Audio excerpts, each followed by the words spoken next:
What is going on, ladies and gentlemen? It's Bravado Media. We are here to do the next gameplay trailer, which is Rafa's ability breakdown.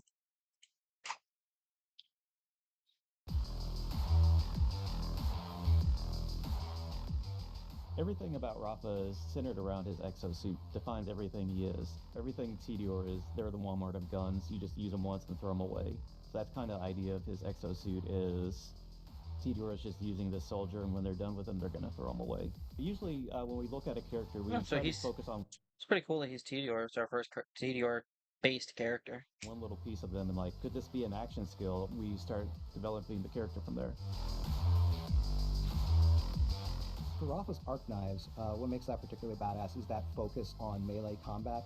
We don't typically do it that much, so having something that just really drives into it and getting into the mix of things and being able to just cut away at enemies is a much more unique sort of playstyle than you'll see with a lot of other Vault Hunters. This tree will allow him to do things like buff his movement speed, buff some of his damage, allow the knives whenever you attack people in melee to actually do AoE shot damage, and also do things like replace the dash attack that he has with Elite, changing the element to corrosive.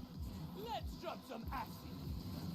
Rafa's Arc Knife's action skill puts him in third person, where he becomes this super agile ninja with dual laser swords. That's really He cool. slices his enemies, he marks his enemies to deal more damage to them as he's damaging them, and finally he ends with something we're calling Blade Fury, which just does massive amounts of damage to every enemy he's touched with his action skill. For Rafa's Peacebreaker cannons, what makes that particularly badass is the sort of automatic nature of it.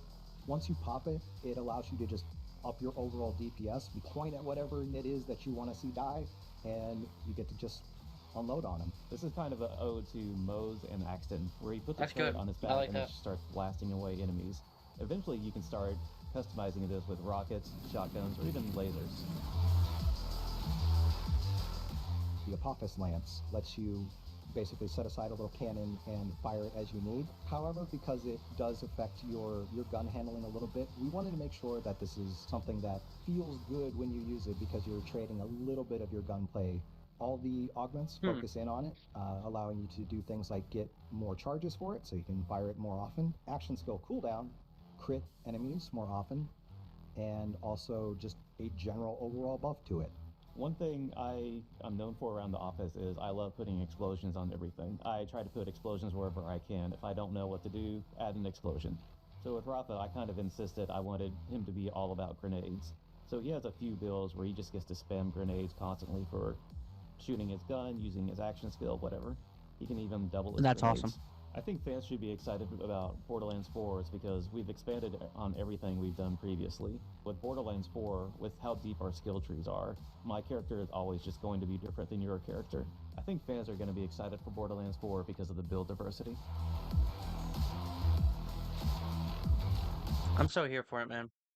I'm so here for it. Alright, everybody. That is going to be the wrap for that one. Hope you guys have a great rest of your days.